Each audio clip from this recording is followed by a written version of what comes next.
न किसी से पूछो, अपने आप को बदलो। मेरे संबोधन से उसके मन की उमंग जागी। बोला महाराज आज बहुत संबल मिला।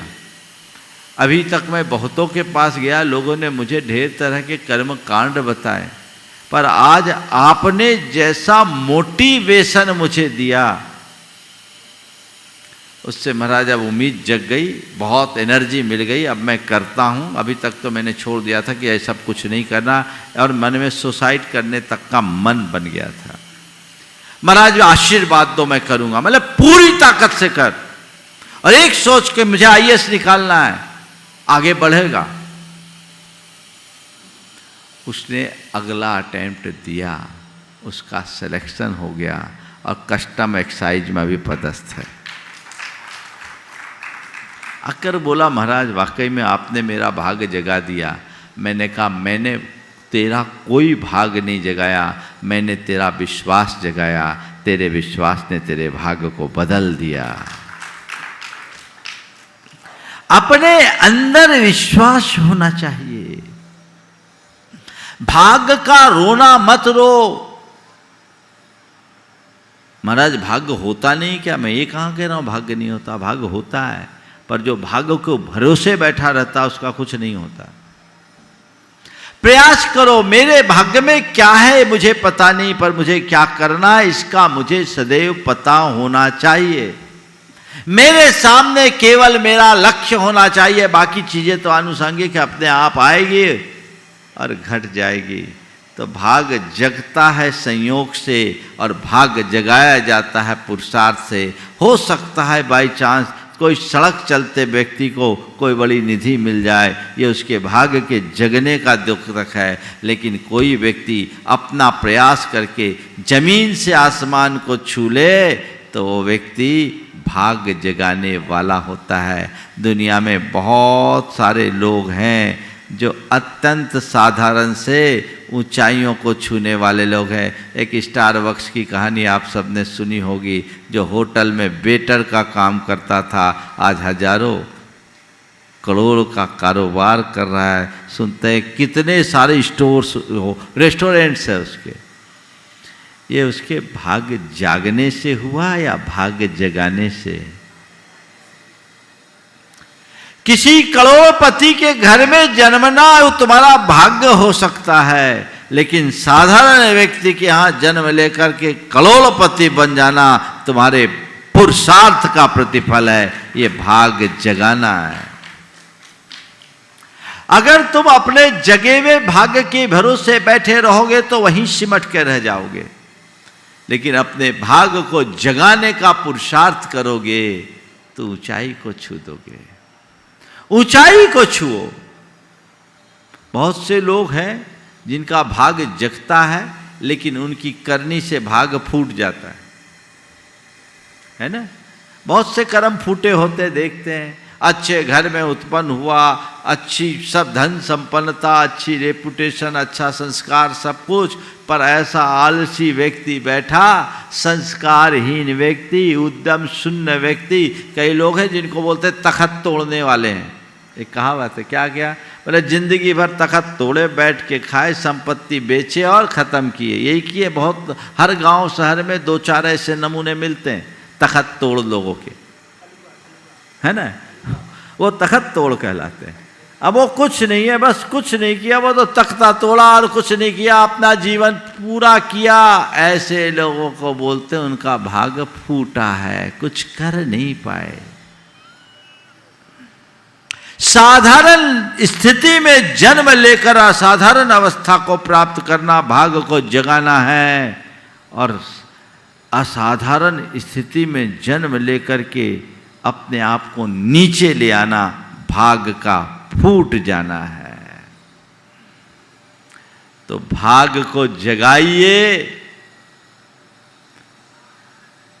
भाग्य को फूटने से बचाइए।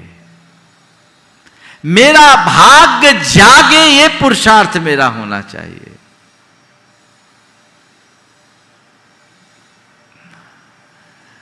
कई बार ऐसा होता है किसी किसी का भाग्य जोर मार देता है, है ना। पर इसके भरोसे ज़्यादा दिन बैठना नहीं। बुंदेलखंड का ये कहावत है, जब भाग मारे जोर तो कोदो नींदे चोर। हाँ, भाग मारे जोर तो कोदो नींदे चोर। वो हुआ ऐसा, सुना दो एक किस्सा। हाँ, ऐसा हुआ कि एक चोर किसी के यहाँ से चोरी करके जा रहा था, पीछे पीछे पुलिस आई। अब बचने के लिए वो गांव की तरफ से बाहर से भागा। अब रास्ते में खेत पड़ा, देखा कि अब और कोई रास्ता नहीं है, वो खेत में छिप गया। खेत के मालिक ने देख लिया, खेत में छिप गया।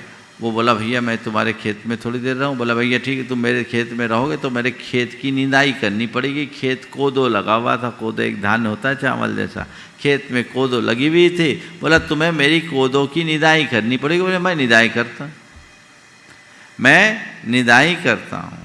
ठीक है, और खेत में चोर घुसा और खेती की निदाई करना लगे। निदाई यानी जो खरपतवार उगाते हैं उनको उखाड़ उखाड़ के अलग करना शुरू कर दिया। अब क्या हुआ, पीछे पीछे पुलिस आई। पुलिस ने पूछा इधर से कोई निकला है क्या? पुलिस ने पूछा इधर से कोई निकला है क्या? बोले नहीं, मैंने जब से कोदो की निदाई शुरू की यहाँ से कोई नहीं निकला। अब पुलिस भी वहीं बैठ गए। अब उसको क्या करना पड़ा, वो कोदो को नींदना पड़ा। समझ गए, उसकी पूरी निदाई हो गई। तो बुंदेलखंड में कहावत चालू हो गई, जब भाग मारे जोर तो कोदो नींदे चोर, है ना। ये कभी कभार हो सकता, हमेशा नहीं। इसलिए अपनी खेती की निदाई चोर के भरोसे करोगे तो तुम्हारी खेती बर्बाद हो जाएगी। कभी जोर मारकर बाई चांस कोई चोर तुम्हारी निदाई कर दे, ये हो सकता है।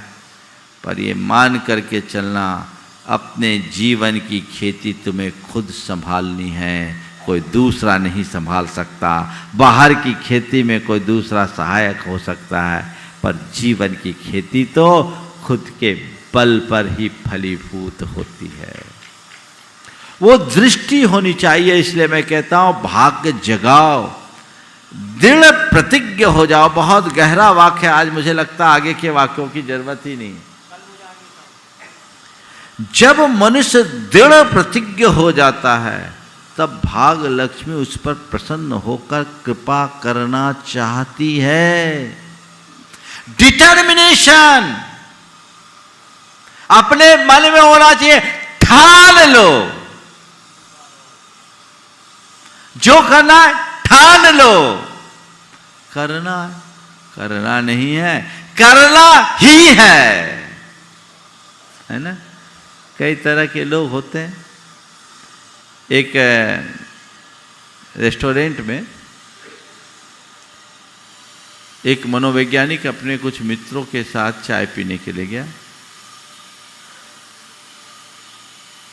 तो वहाँ उससे आगे की टेबल में 3 लोगों ने चाय पी और तीनों ने चाय पीने के बाद कप को, एक ने कप को उल्टा रखा, दूसरे ने कप को सीधा रखा और तीसरे ने कप को लेटा दिया। मनोवैज्ञानिक के मित्रों ने पूछा कि देखो तीनों ने बराबरी से चाय पी, पर तीनों की प्रतिक्रियाएं अलग अलग है, इनकी किस मानसिकता का द्योतक है? तो बोला देखो, जिसने चाय के कप को पलट दिया वो इस बात का द्योतक है कि उसके लिए चाय पर्याप्त हो गई, उसे चाय और नहीं चाहिए।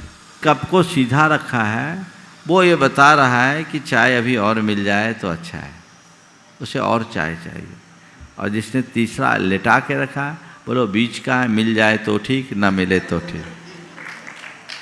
मिल जाए तो ठीक, ना मिले तो ठीक। मैं आप सबसे कहता हूं, अगर जीवन के क्षेत्र में उपलब्धियों के मुकाम तक पहुंचना चाहते हो, अपने कप को हमेशा सीधा रखो, उल्टा नहीं।